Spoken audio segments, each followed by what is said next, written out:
Hello, and welcome to another insightful episode of Ask Dr. Ken, where we get to answer your questions on IVF and also clear your doubts. I am Stephanie Agida, and with me I have Dr. Kenneth Eguda, a consultant gynecologist, IVF specialist, and a minimal access surgeon. I wonder what that means. We also have Paul Shraji, a clinical embryologist with specialty in gene editing and molecular biology. Very interesting titles, I must say. Yeah. I know that over time, the topic of IVF and assisted reproduction technology has been very dicey and often misconstrued by the average person. So, Dr. Ken, would you like to tell us in details and very understandable to the layman what ART and IVF means? Yeah, thank you very much, Steph. In the first place, minimal access surgery. Yes, I want to know what that means. It simply means it's surgery where the access to the organ or tissue or structure you're operating, it's very minimal. Okay. You know, as against the open surgery. Here you make a very tiny opening in one or two or three holes in part of the body where you want to operate. Just introduce your gadgets, your telescope or cameras or electrical energy, laser energy, and you deal with some part of problems you want to deal with. So it has a lot of benefit, but that's not where to talk about it here. Right. Yeah, so that's what minimal access surgery is. Thank you. So, yeah, but then assisted reproduction technology, as you rightly observed, has been misunderstood by so many religious folk, traditional folks, cultural folks, and the layman or the layman, you know, and that is what we stand here to just bring some clarity about. Assisted reproduction technology just means a kind of reproduction modality of conception where a couple gets some help, you know, either the sperms are manipulated or the eggs are manipulated or both are manipulated in the laboratory dish to bring about fertilization before the product of fertilization is transferred into the woman's uterus. So this presupposes that there is another form of conception where a couple does not need help, and that is what we refer to as a spontaneous conception. Now, the public or the layman refers to this as a natural exactly. conception. I was going to get to that. So it's a kind of word I don't like hearing, because if you call it natural conception, it presupposes that one other conception is artificial. Exactly. You know, it's the same gametes from the man's and the wife and the woman's body that is used in either of this form of conception. Right. The difference is that in spontaneous conception, the couple just meets and pregnancy happens unpredictably at random in the fallopian tube of the woman before implantation happens in the uterine cavity, as against assisted reproduction where you just help the gametes to meet or you aid fertilization in the laboratory. So they are both gametes from the human body. They were not created to presuppose that they are artificial. So one is assisted, which is what we are talking about to bring clarity on, while the other is random, with spontaneous without any form of help. I hope you got that. From today henceforth, I hope you do not use artificial and natural form of conception. Rather, it is assisted and spontaneous. All right, Paul, my next question goes to you. Who needs IVF? Okay, I think I would like to answer this question by talking about what necessitates the scientific invention or the IVF itself. Yeah, as far back as 1978, rather, the first couple to have benefited from IVF was a woman who has a blocked fallopian tubes. Yeah, so the sperms and the eggs find it difficult to meet if there is a blockage within the fallopian tube, because it's more like a pathway that connects both gametes, and then fertilization occur before pregnancy is being achieved. So she is one of those people one of the categories of people who need IVF, people with blocked fallopian tubes. And if you want to generalize the whole thing, people who are having challenges in conceiving, either due to bad gametes, bad eggs, or bad sperms, yeah, or people who have problems with their genital organs, like in her case, she has a problem with the fallopian tube, or if the man doesn't even have erection in the first place, so there won't be intercourse, not to talk more of fertilization and then pregnancy. Or people who also have some kind of clinical conditions that they find it difficult to achieve pregnancy or even maintaining the pregnancy to term.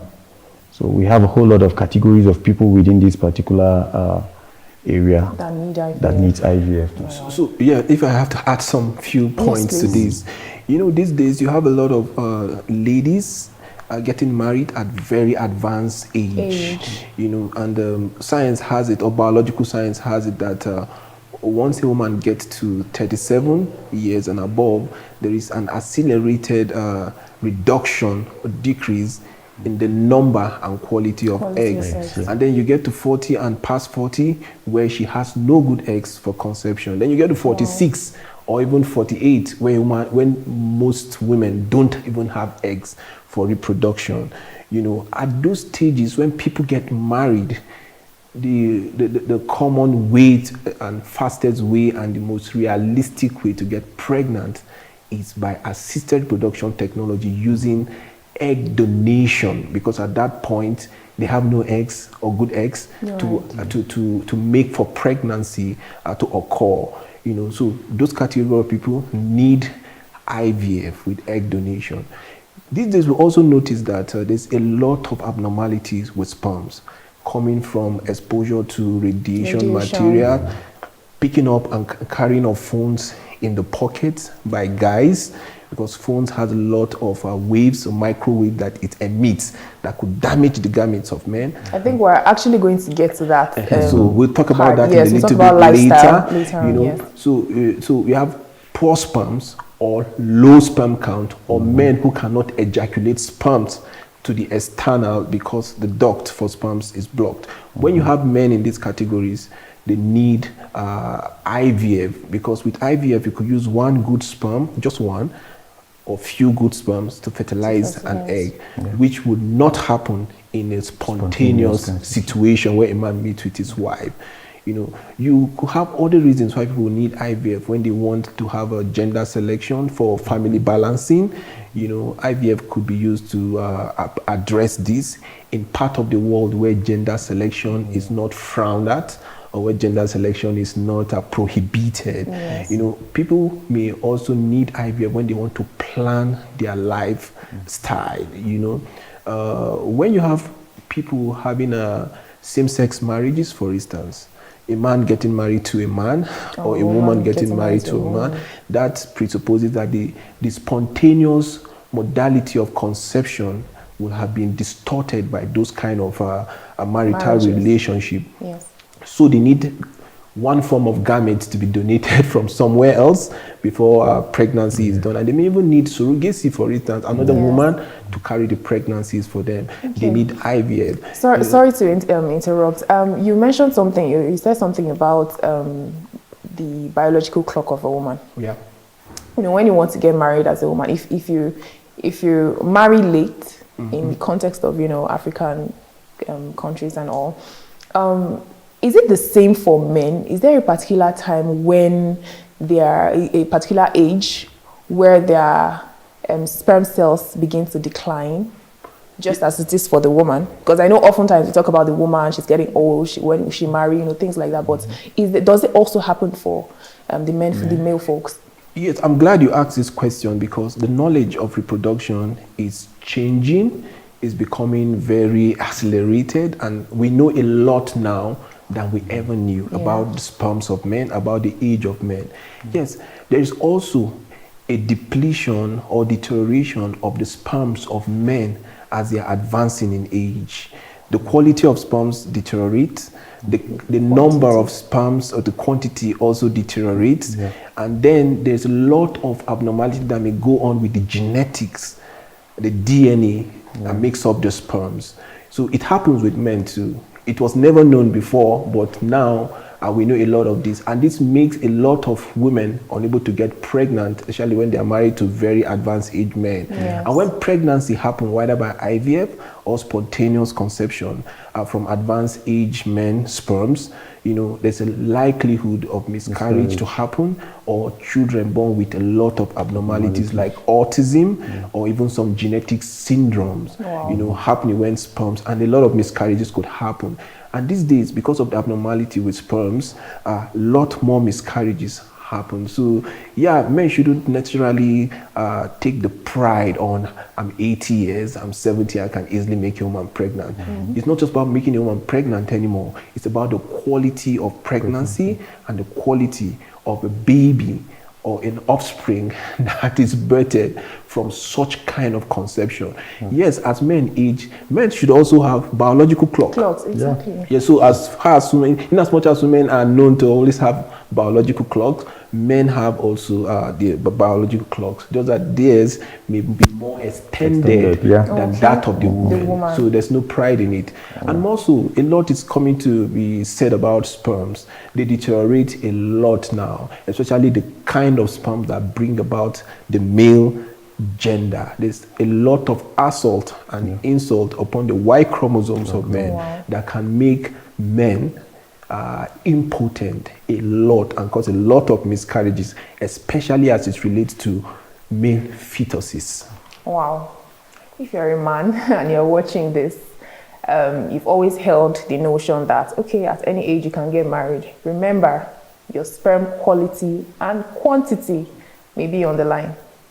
All right, before we wrap up quickly, Paul, I'd like to ask you a question. How can a couple prepare for IVF? Oftentimes when we talk about IVF, people are quick to rush to the financial commitment that it requires. But I'm sure that, there's also psychological preparation, mental preparation that a couple have to brace themselves up for. So kindly shed light on that. Okay. I think there are few important things that a couple need to put at the back of their mind whenever they are starting a procedure, an IVF procedure. For instance, if we talk about their lifestyle, they need to have a balance or a change in lifestyle. For people who take excessive alcohol or recreational drugs or any form of drug abuse or substances. So you need to stay off those things if you are planning for IVF. So you watch your lifestyle, your exposure to those radiations like he made mention of.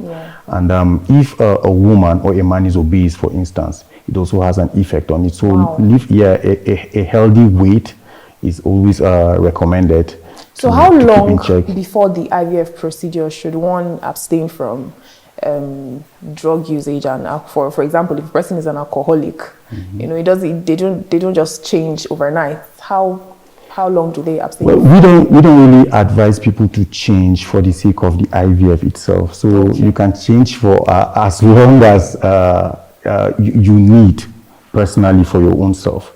Okay, what happens after the IVF? You go back to your regular lifestyle. No, I mean, and then before the IVF procedure. Yeah. Do those things affect the quality or the quantity of sperm that will be produced? Oh yes, they do. They do. So you see, scientifically, if you're looking for a change to bring about a change in lifestyle, to bring about a change in gametes, if you're talking about a man, yes, for instance, it takes about 84 to 90 days for sperms to be developed. Okay. So if you're looking at a change in the lifestyle with respect to consumption of recreational drugs. And recreational drugs include things like steroids. You have a lot of sportsmen consuming steroids, social drugs like tobacco, cocaine, alcohol, and all of this. You need about at least 3 months. Wow. You understand? Because that's how long it takes sperms to form. And then most of these recreational drugs add oxidative radicals, oxygen species to the sperms. And so it also damages sperms when you're consuming them. So when you take that, when you stop it for 2 to 3 months, it makes the body able to clear out oxidative stress and radicals and give time for healthy sperms development to happen. So you need that length of time, But this not to say that men that consume alcohol, tobacco, or recreational drugs cannot make their woman pregnant. It may just affect the quality of gametes that they produce during the period of assisted reproduction technology or even spontaneous conception, and can affect the quality of pregnancy that is conceived at about that point. So still about preparation, there should be a period of detoxification, period of healthy eating, consumption of a lot of green vegetables, multivitamins that aid reproduction like vitamin D, selenium, manganese. These are all the things that help the body fit itself in a suit prepared for conception. Well, while we are still at preparation, there could be some other preparation that could be done when they see their gynecologists or reproductive biologists. That will include investigations to be done for the man and his wife. And investigations is tailored to meet individual needs. I'm saying this because I meet a lot of couples who compare their preparatory processes to some other. For instance, I'm seeing a woman who had like 4 termination of pregnancies by D&C or evacuation, or a woman who had fibroid surgeries that had been done, and fibroid surgery lasted for like 4 hours, open surgery. Then she had a cesarean section that probably was complicated. And I want to do a hysteroscopy for her. Hysteroscopy means to look at the lining of the womb. These are all in preparation for IVF, for instance. And then you have another patient who has none of this history. I decided to do hysteroscopy for the woman with all the bad history, and no hysteroscopy for the other one. They compare notes and they grudge the doctor. That why is the doctor doing this for this person and not doing it for them? I think they're all the same. So I'm saying this for couples to understand that investigations are tailored based on the history of the couple, history of the woman, and interventions are done that way. And the same way medications used for IVF may differ for different reasons for different couples. This is, in summary, that preparations for IVF and assisted reproduction technology is tailored to meet individual person's history, exposure to certain conditions in life, and it's just individualized. So no two-man person's IVF is the same. Preparations differ. All right. Thank you so much, Dr. Ken. Thank you, Paul. And thank you, our viewers. I'm sure this was very educative and informative. Do well to join us for a next episode. And you can also ask your questions in the comment section. See you again.